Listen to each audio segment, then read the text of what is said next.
Olá pessoal, tudo bem? Como que vocês estão? Espero que bem. Na aula de hoje falaremos sobre nossos queridos e amados pretos velhos, sobre nossos queridos e amados guerreiros e valentes caboclos, sobre nossas queridas e amadas, puras, alegres e gentis crianças, que são essas três forças principais dentro de um terreiro de Umbanda, que são forças que vocês podem procurar o terreiro que for, a vertente que for, mas vocês sempre vão encontrar essas três linhas de trabalho muito presente. Bom, dentro da Umbanda existe um sistema chamado linha de direita e linha de esquerda, que basicamente nada mais é do que um sistema na qual separa energias perante suas polaridades. Seria como se fosse o Yin e o Yang. Não é certo dizer que seria um lado bom e um lado ruim, tá? Mas seria um lado positivo e outro negativo. E não necessariamente o negativo seja o ruim, tá bom? Mas sim formas diferentes de trabalho, formas diferentes de agir, formas diferentes de manipular uma energia. Normalmente, a direita vem trazendo mais a nossa evolução, nosso contato com a espiritualidade, vem trazendo nosso equilíbrio com intenção de evolução no espiritual, enquanto a esquerda normalmente vem trazendo nossa evolução no físico, porque não é só de espiritual que a gente se vive, mas também nem só de físico, por isso que é muito importante o equilíbrio de ambas as partes. Então você nunca pode cuidar demais do povo da esquerda e cuidar demais do povo da direita, sempre é preciso de um equilíbrio, tá bom? Então é muito importante vocês saberem disso.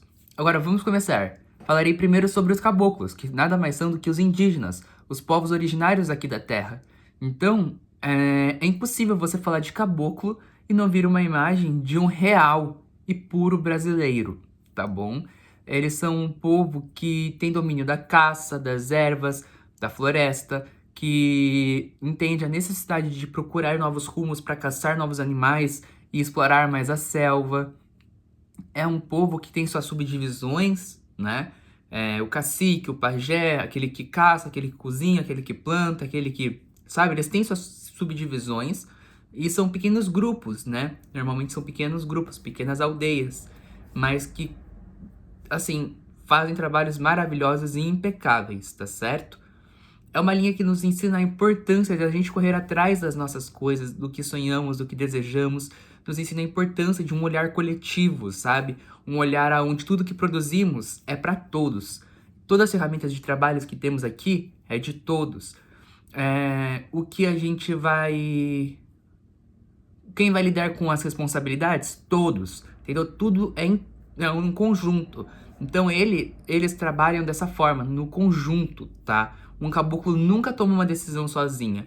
E mesmo que um pajé ou algum mais velho seja sempre o mais elevado, um cacique, um mais assim, de alto nível dentro de uma hierarquia, ele não significa ser melhor ou então o que dá a ordem final ou algo assim. Tudo é sempre decidido em conjunto. Normalmente esses indígenas que são mais assim de elevados dentro da hierarquia são aqueles que possuem alguns conhecimentos diferentes, que são respeitados às vezes por conta de suas tradições, que ele não deixa falecer, não deixa morrer, então ele fica responsável de levar para os mais novos também. Tem domínios de artes ocultas e por aí vai. Tem domínio de artes ocultas e em outras coisas também. Então pode variar bastante, tá? Mas não necessariamente é porque ele é melhor ou superior a algum outro caboclo. Normalmente dentro da Umbanda, a gente, para trabalhar com um espírito, a gente traz a irradiação de algum orixá para sustentar aquela linha, né? Dentro do panteão indígena, vocês vão encontrar que tem uma certa diferença. Por mais que possa remeter sim ao Oxóssi, o Senhor das Matas, isso e aquilo, eles também trazem com si as suas próprias ancestralidades. Ou seja, tem caboclos que vai vir e vai falar de Tupã, tem caboclos que vão vir vão falar sobre os encantados das matas, vai falar sobre seres de outras dimensões e por aí vai, tá bom?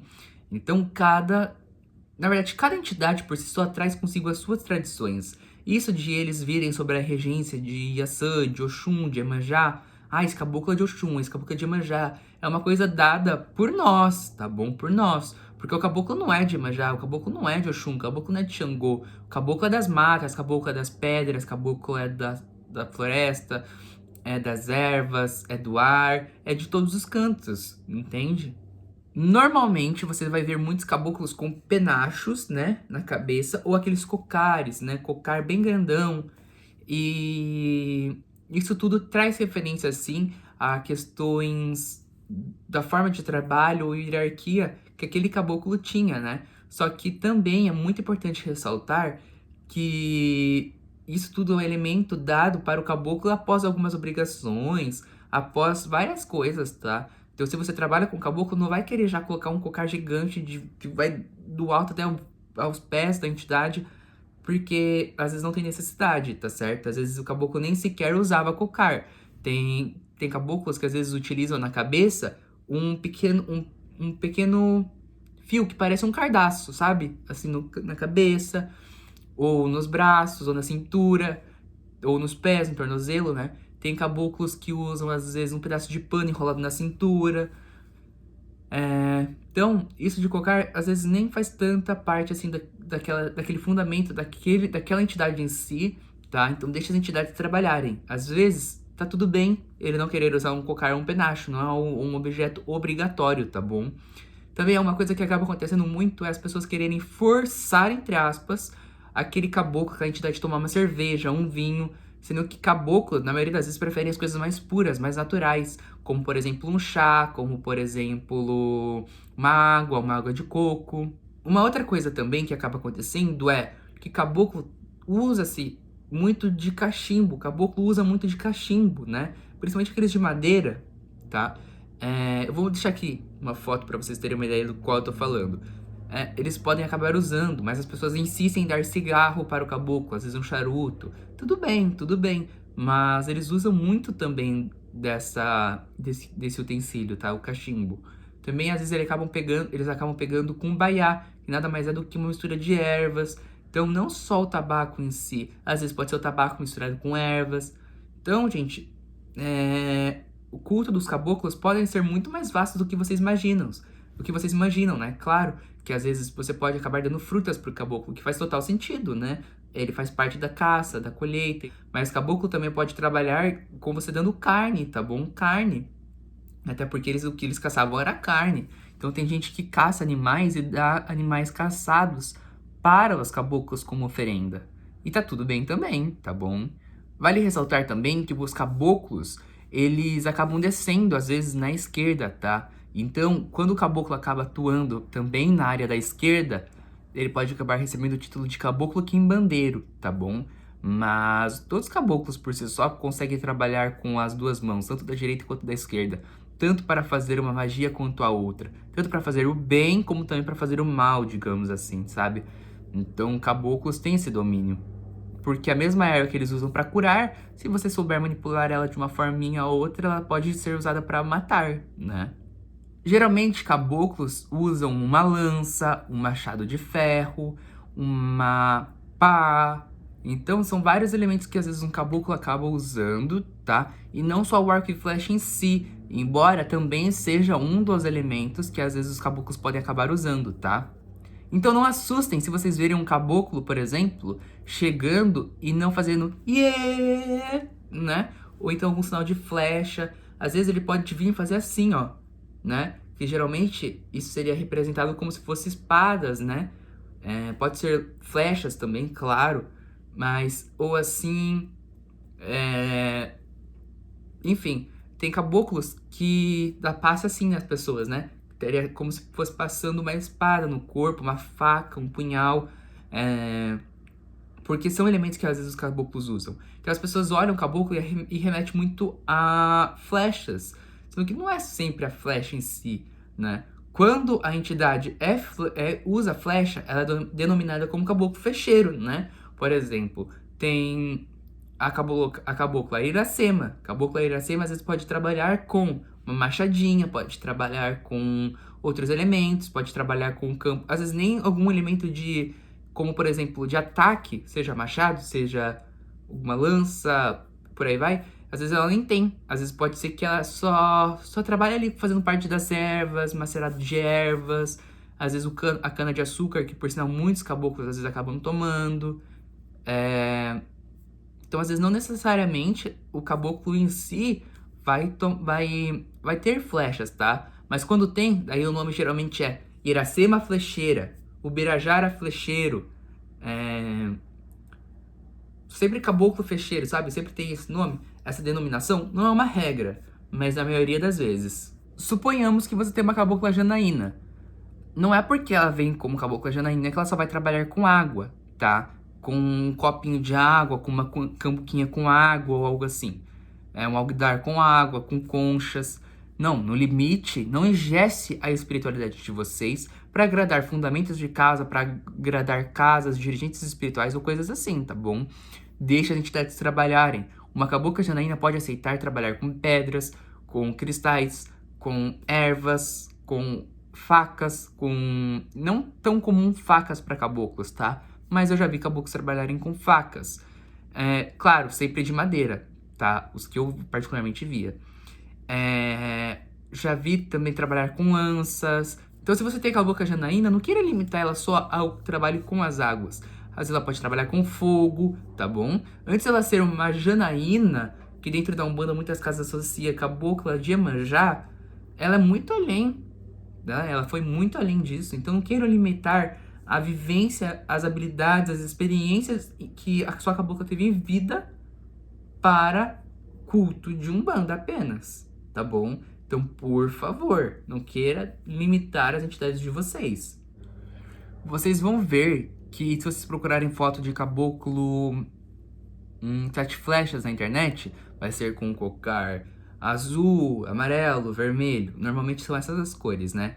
Mas isso é uma representação que denominaram, que eu não sei quem foi, qual foi a fábrica em si, do molde de imagem que fabricou daquele jeito, mas eles não se limitam só àquelas cores, tá? Então, por exemplo, busquem olhar além, porque às vezes vocês podem dar pro caboclo ou cabocla de vocês um cocar com aquelas cores, né? E não usam aquelas cores, tá? Geralmente vocês vão ver caboclo pena verde, caboclo pena dourada, caboclo pena branca, seguindo sim um padrão de cores daí, né? Caboclo cobra coral, seguindo o padrão de cores. Mas também, mesmo que sejam um caboclo pena branca, confere com ele antes, se ele quer da cor branca, entendeu? Porque às vezes a gente vai querer fazer da nossa forma, da forma que a gente acha, do jeito que a gente vê na imagem, e tá errado, tá bom? Um grande exemplo disso foi o seu tranca-ruas, tá? O Exu que eu carrego. Já foi dado para ele uma vez uma capa que era azul por fora e vermelho por dentro, né?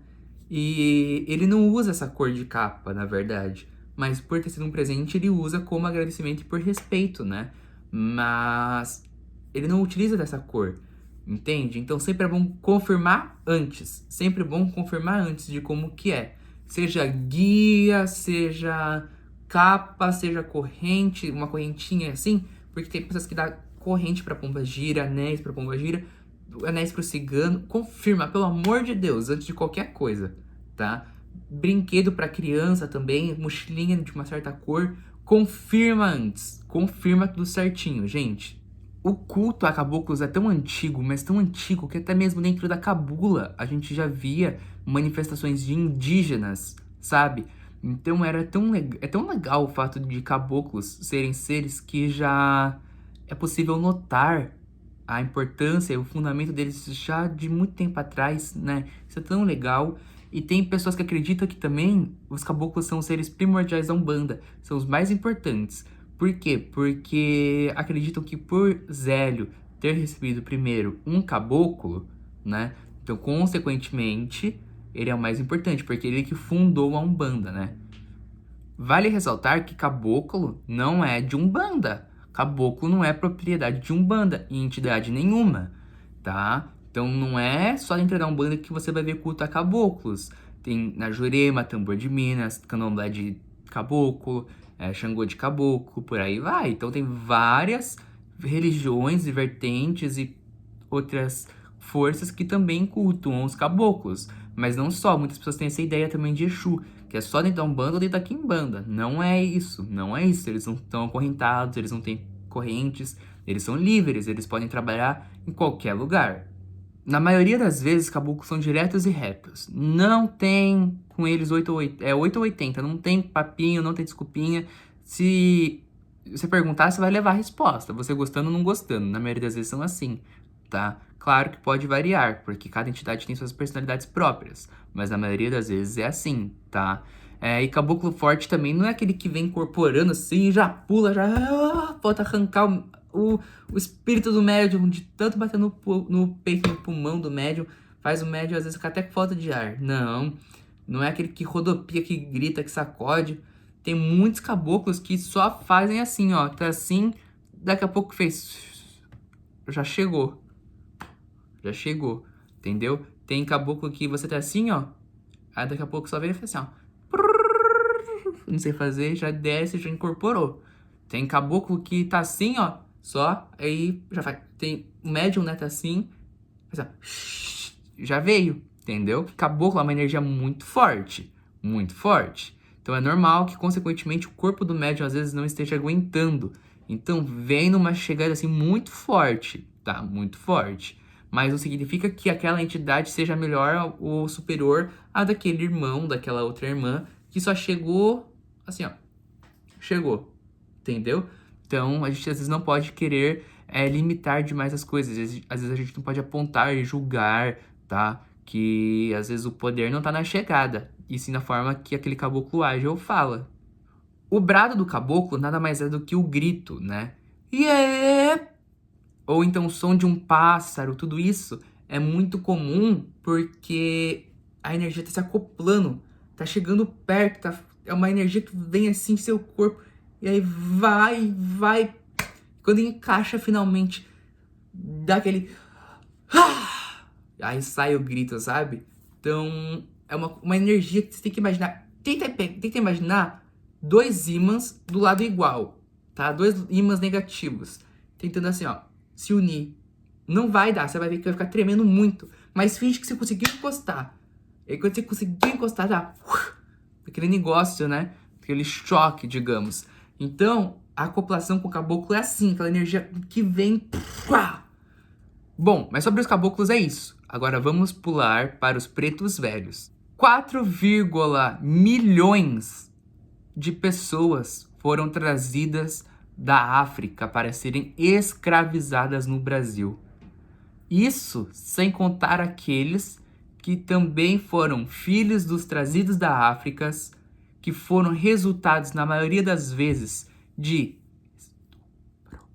que foram as africanas trazidas foram feitas de servas sexuais, digamos assim, dos homens brancos, e que acabou gerando outros filhos e filhos e filhos que também foram escravizados, tá?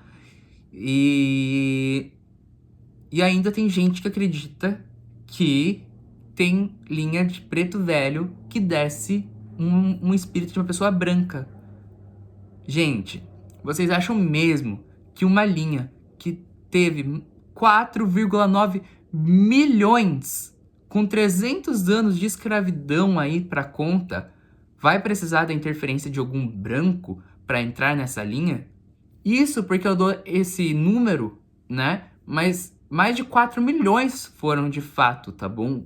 Isso é um número estipulado, mas foram mais. Tanto que eles não fazem nenhuma ideia, mais ou menos, de quanto que foi, de quantos foram os nascidos no Brasil como resultados, tá? Dessas mulheres que foram abusadas, porque é um número absurdo de tão grande. Então vocês conseguem ter ideia de que não se precisa de um branco que não viveu a escravidão para estar ali fantasiado como preto velho? Não existe isso. Preto velho pode se apresentar sim com faces de um médico, como uma outra pessoa branca, para poder descer e trabalhar dentro de centros espíritas, né? O que eu acho totalmente errado, mas tudo bem, né? O que acontece, os espíritas não aceitam trabalhar com pretos velhos por causa das suas cores, mas então tudo bem, né? Mas tem muitos centros espíritas kardecistas que já evoluíram um pouco esse pensamento e que trabalham sim com pretos velhos, tá bom? Mas é difícil, é difícil. Mas ainda assim, eles podem se fantasiar. Mas um branco não pode se fantasiar de preto velho. Porque para você corresponder numa linha, você tem que ter tido vivência e correspondências com aquela linha. Então, é tipo eu, Vitor, se eu falecer e querer adentrar a linha dos marinheiros. Que contato com o mar, que contato com a vida que o marinheiro tinha tão sofrida, eu tenho? Eu não tenho. Então, como que eu vou entrar para essa linha? A mesma coisa um branco. Como que um branco vai entrar para uma linha na qual é resistência? O branco não tem do que resistir. Branco não passou por escravidão, branco não passou por problemas raciais, branco nunca foi diminuído, sempre foi privilegiado e é privilegiado até os dias atuais. Então, por que existe gente que acredita que existam pretos velhos brancos? Me digam por que não faz sentido. Alguns pretos velhos trazem consigo algumas influências islâmicas, também trazem consigo algumas influências cristãs e de outras crenças, tanto quanto também africanas com seus cultos ancestrais. Pretos velhos conhecem feitiçaria africana, indígena, já que durante a escravidão muitos pretos velhos e indígenas ficavam juntos, tá? E às vezes alguns caboclos aprenderam algumas palavras em Yorubá ou do idioma na qual aqueles trazidos falavam, e também, consequentemente, alguns pretos velhos aprenderam algumas palavras e dialetos dos indígenas, como, por exemplo, Tupi-Guarani, tá bom? Então, isso ocorreu, esse encontro das duas linhas durante a história. E muitos pretos velhos conhecem feitiçaria baiana, já que muitos pretos velhos são baianos. Ou, então, se tornaram baianos conforme o tempo vivido aqui no Brasil, né? Às vezes tiveram tanto contato com a cultura baiana que se tornaram baianos.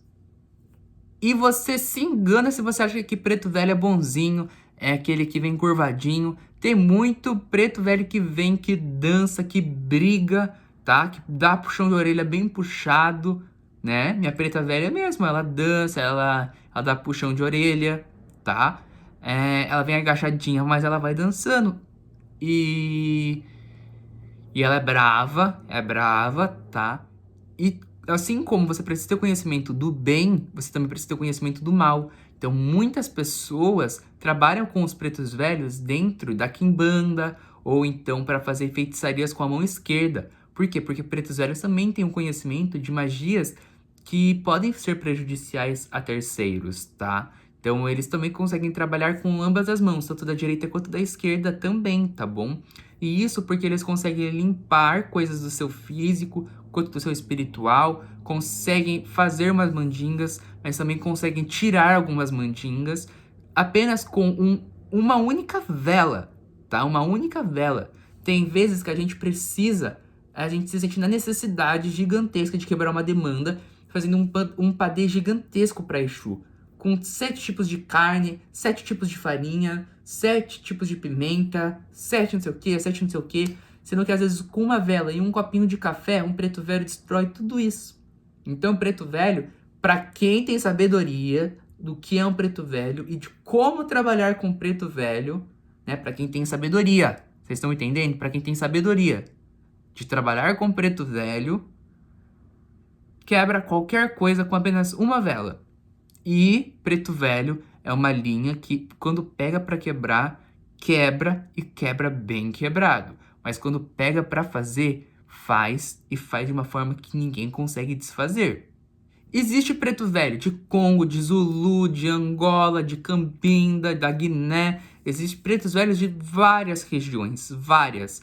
E como vocês sabem, dentro da África existe várias religiões, né? Existem várias religiões. E lembra que eu falei anteriormente que dentro do culto dos pretos velhos vocês vão ver algumas referências islâmicas? E isso porque lá na África existe muçulmanos, tá bom? Existiram muitos pretos velhos que passaram um pouco em cima dessa cultura do islamismo, aprenderam algumas coisas e trouxeram e levaram ao Brasil, né? E levaram ao Brasil trazendo consigo esses conhecimentos. E aplicam e refletem hoje no que a gente tem como Umbanda. Por exemplo, a palavra mandinga é um povo islamizados, né? Eles trazem essa cultura islâmica. E quando chegaram no Brasil, alguns pretos velhos fizeram alguns trabalhos e alguns cultos religiosos, alguns rituais. Os que eram islâmicos faziam suas crenças ali. Então, quando eles viram aqueles rituais, falaram assim, aqueles pretos velhos dali da mandinga. Mandinga, são mandingueiros. E aí pegou-se a referência do que eles estavam fazendo ali como se fosse uma mandinga. Ou seja, um processo ritualístico, um processo de feitiçaria, um processo ali de ritual religioso. Então eles pegaram e usaram o termo mandinga para determinar isso. Os malês tinham um costume islâmico de fazer uma bolsinha com orações, com algumas ervinhas, algumas coisas lá dentro. E isso chegou no Brasil e dentro da Umbanda, dentro do culto, como o nome de patuá. Mas nada mais era do que algo que também foi trazido dessa cultura. O uso de turbantes e filás dentro da Umbanda também tem essa conotação e também tem essa referência à cultura islâmica. Dentro também do culto deles, se usava o branco de sexta-feira para Alá. Alá, que eles acabaram trazendo como se fosse para Oxalá. Então, foram feitas adaptações, tá bom? E tá aí um dos motivos pela qual também se usa branco de sexta-feira, tá? E como isso tem um significado histórico muito maior do que a gente imagina. Muçulmanos, eles usam muita água para purificação, né? Fazem assim, lava a mão, põe na boca. E a gente tem o uso das águas na Umbanda por conta disso. A purificação que a gente coloca ali um copo de água e pede a purificação com um copo com uma vela acesa, é para quê? É para pedir a purificação. E isso tem relação também islâmica. Os preceitos, os jejuns, tudo isso veio da onde? Me digam. Da cultura islâmica. Essa separação de hierarquia, essas questões todas também têm como fundamento algo que foi trazido e adaptado dessa cultura. Mas o mais importante também, o culto aos ancestrais também veio dessas interferências. Ou seja, vocês entendem quando eu falo para vocês estudarem Umbanda, o que de fato é estudar? É estudar as interferências que tem de outras regiões. E não só falo, tá? Não só falo da parte da Nigéria, mas muito além. Estude o continente africano, estude história. Estudar Umbanda é estudar história, antropologia, sociologia, a formação do mundo, gente, a história do Brasil. Estudem a formação do Brasil, que vocês vão entender o que é Umbanda, vocês vão entender o porquê de cada coisa. E aí também entra uma questão que eu falo, como que você vai cultuar um preto velho sendo racista? Como que você vai cultuar um caboclo sendo preconceituoso com o indígena? Como? Então vocês também não podem ser hipócritas e querer cultuar o sagrado e também não apoiar a causa. Então se vocês veem causas apoiando os indígenas, apoiando as pessoas que têm a pele escura, pessoas pretas, pessoas negras, com a sua resistência, vão lá e apoiem. Então, se você quer agradar seu preto velho, seu caboclo, não é colocando fruta, broa para preto velho, não vai ser colocando cafezinho para preto velho, colocando pipoca para preto velho ou mingauzinho. Vai ser você apoiando pessoas pretas que passam racismo todo santo dia e que precisam de um auxílio. Então, vai lá, apoia os comerciantes locais que querem demonstrar ali sua cultura, querem demonstrar ali um pouco da sua história. Seja os indígenas que mostram ali seus artesanatos, seja o pessoal que traz ali a sua cultura das tranças, nagôs, quer ensinar as tranças, quer fazer em você.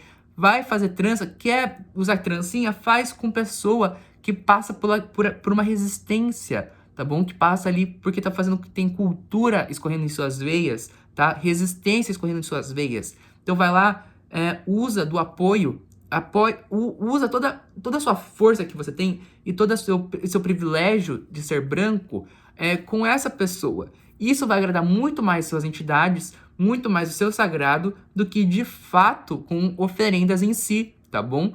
A gente vê indígenas vendendo colares, vendendo flautas, pães, vendendo umas coisas assim. A gente pergunta o preço, um colar com dente de animal, a gente vai lá e pergunta o preço, fala, quanto que é? Ah, esse colar aqui tá R$70. Que caro! Que caro! Nossa! Aí depois vai lá numa lojinha de bijuteria gasta 70, 80 reais num latão que vai ficar preto, entendeu? Então, por favor, gente, por favor. Então não sejam hipócritas também, tá bom? Vocês estão trabalhando com ancestralidade, seja ela vermelha ou preta, seja ela branca, seja ela vermelha, seja ela qual for, você tem que entender a história, você tem que entender como que funciona e você tem que entender também a necessidade de apoiar pautas e causas.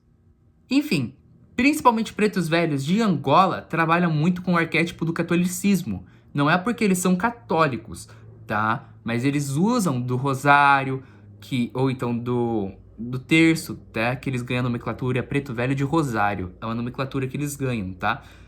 Mas por quê? Porque eles usam igual as bruxas usam na estregueria, igual algumas bruxas usam dentro do hoodoo, que nada mais é do que uma forma de utilizar da energia de uma bíblia, de um terço, de algo assim, para poder conquistar algo. É uma magia em cima do cristianismo. Então, é uma magia, tá? Não é que ele seja cristão, entende?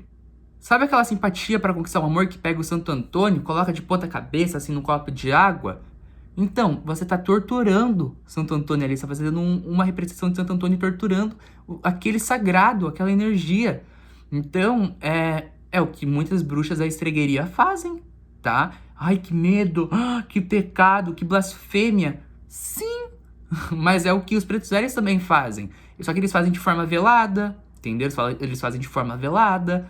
A gente olha com um olhar, às vezes, de julgamento. Nossa, olha o embranquecimento ali, olha o embranquecimento. Na verdade, aquilo ali é uma resistência e uma forma de trabalho. Então não fique julgando aquele preto velho que usa um terço, tá bom? Você não sabe o que tem ali por trás. Então calma. E por fim, vamos falar das crianças, que para algumas pessoas são encantados, ou seja, nunca vieram em terra. Para outras pessoas, são crianças que vieram em terra e faleceram muito cedo. E para outras pessoas, nada mais são do que também crianças que tiveram síndrome de Down, autismo ou outros problemas, né? E aí acabam voltando como espíritos para poder viver, brincar, se divertir, tá bom? Então, tem várias visões do que seria essa linha das crianças, mas que ela é muito vasta e isso a gente já sabe. Dentro do candomblé, a gente tem os erês, que seriam os mensageiros dos orixás. Mas dentro da Umbanda a gente tem as crianças, que nada mais é do que espíritos que trabalham dentro da Umbanda. Então é diferente, é diferente. Não queiram falar, eu incorporo a Mariazinha da Cachoeira e ela é uma força da Oxum pequena. Ela vai lá e é a mensageira da minha Oxum. Não, dentro da Umbanda a gente trabalha com entidades. O nosso foco é entidades. Se fosse orixás, a gente estaria numa Umbanda Molocô, num candomblé ou algo assim. Mas a Umbanda, tradicionalmente, é o culto a entidades, tá bom?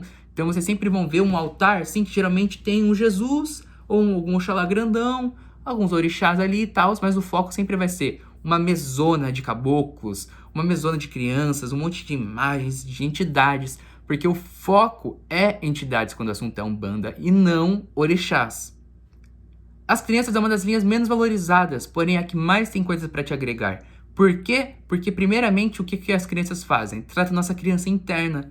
Então, todas as nossas frustrações que a gente tinha quando criança, seja um abandono, seja o pai ou mãe que batia demais, seja um tio que te tratou mal, seja um histórico ali que você teve, um momento da sua vida que te marcou, traumatizou, é as crianças que vão limpar e trabalhar aquelas densidades, tá? Então, as crianças são entidades maravilhosas e perfeitas, que elas conseguem acessar campos que muitas outras entidades não conseguem acessar.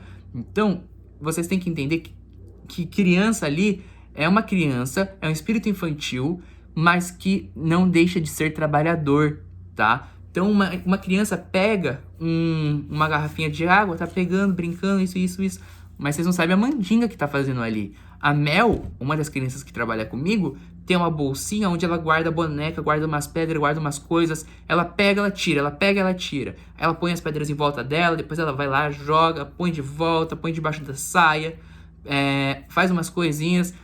Gente, vocês acham que aquilo ali é à toa? Não é à toa, não é à toa. Uma pessoa uma vez pediu pra ela ajudar a engravidar. A primeira coisa que ela fez foi pegar a bolsinha, colocar lacinhos de cabelo, as coisas lá dentro. Então vocês acham que isso é à toa?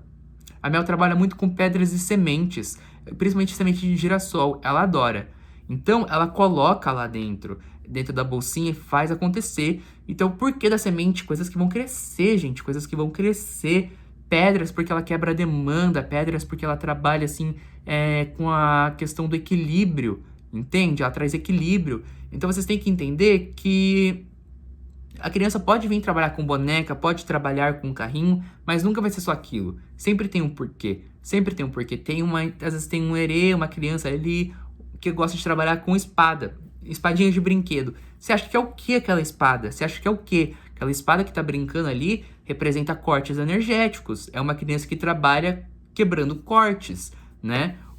Às vezes a entidade, a criança tem um arco e flechinha de brinquedo, tem um estilingue. Por que vocês acham? Que é uma entidade que trabalha trazendo para você a coragem de caçar, correr atrás e a luta, entende? Então tem vários elementos que vocês têm que interpretar quando o assunto é criança. Que eles fazem brincadeira, isso e aquilo, mas tem muito além, muito além. Vocês já viram criança chegar e já chega chorando? É porque tá tratando a criança interior da pessoa. Entende? Então são várias coisas assim que a gente nem imagina, mas que crianças é um símbolo de luta, de poder dentro da Umbanda, é sim, tá bom? Mas que para ignorante é uma linha a mais só. Vocês vão ver que às vezes algum caboclo, algum preto velho vai ir junto com as crianças para pôr um pouco de ordem, tá? Por quê? Porque as crianças elas fazem muita bagunça, muita bagunça. Mas, claro que essa questão de pôr de castigo as crianças, entre aspas, é uma forma que a gente fala assim, né, só. Mas é normal e tem um porquê, tá? Só que qual que é a questão? Nada é à toa, nada ali é à toa, entende? A criança não tá jogando, às vezes, um bolo em você à toa. É claro que o desperdício de comida nunca pode ser aceito, tá, gente? Nunca pode ser aceito. Se você tá vendo uma criança ali pegar literalmente um bolo inteiro e jogar, desperdiçar, gente, não aceitem isso. Não é bonito, não é certo, tá? Não é certo. Não permitam, tá? Que na maioria das vezes isso aí é coisa do médium, não é coisa da entidade em si, tá? Mas, às vezes, o Pedrinho, né? A minha criança, ele é minha entidade favorita. Ele pega a paçoquinha, põe na cabeça da pessoa, assim, joga, né? A paçoquinha, ele põe guaraná, joga guaraná na pessoa, isso e aquilo. Mas ele pergunta antes, né? Se ele pode. Ele pergunta, ele nunca vai fazer pra você sem perguntar, entende? Então ele pergunta. E pode parecer um desperdício de comida? Pode, mas se você parar pra ver, ele tá fazendo um trabalho em você, tá te limpando energeticamente. Tanto que uma vez ele fez isso, a guia do Pedrinho fez assim, ó. Estourou, foi bolinha pra tudo que era lado. Então, pra vocês entenderem que, tipo, criança é brincalhona, a gente tem uma visão de que criança é bobinha, com chupeta, mas, gente, vocês têm que entender com o que vocês estão trabalhando ali. Que se vocês compreenderem o que é um caboclo, um preto velho e um herê, vocês não vão nem querer mexer com outras bandas, com outras linhas, com outras coisas. Vocês vão falar assim, pra quê? Sendo que eu já tô completo com eles aqui, entendeu? Mas claro que é importante, traz o equilíbrio, né? Tem coisas que as entidades espalham mesmo, falam, você tá numa Umbanda, você tá na Umbanda, então você tem que trabalhar com outras entidades também. É assim que funciona, né? Mas, gente, por isso que os antigos só trabalhavam caboclo, preto velho e criança. Às vezes um baiano, às vezes um marinheiro, às vezes um boiadeiro, mas o foco sempre foi caboclo, criança e preto velho, que são, assim, os mais completos, assim, que a gente vê, a gente precisa de qualquer coisa, encontra neles, tá bom? Mas criança, gente, vai por mim. Nunca na vida de vocês duvide do poder de uma criança. Nunca. Que eles têm uma força sem igual. Eles comem caruru, comem frango assado, comem frutas, comem doces, comem bolo, tomam guaraná, tomam às vezes os sucos, tomam... Criança, tudo que você der pra eles, eles vão comer, tecnicamente. Então, sabe, eu já vi criança que gosta de tomar sorvete.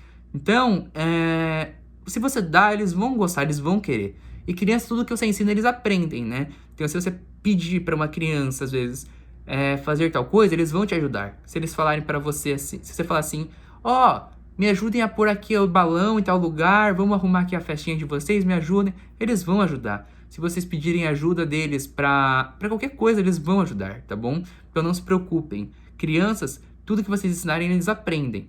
E eles são seres, assim, magníficos. E agora uma curiosidade para vocês, tá? As crianças não usam do elemento doce porque elas são crianças. Elas usam do elemento doce para poder adoçar a sua vida e a vida do médium que tá comendo aquele doce. Então, pode parecer meio bobo, o doce, isso e aquilo, mas tem um porquê. Tem um porquê, é para trazer a alegria, o conforto, é para trazer a cura da criança interna daquela pessoa que tá chorando, sofrendo às vezes. E uma outra questão, tá? São entidades ótimas para a união familiar, para entrar na cabeça de alguém, fazer a pessoa ficar mais calma, ficar a pessoa mais boazinha, isso e aquilo. E sem falar que tudo que criança faz muito rápido, são entidades muito rápidas.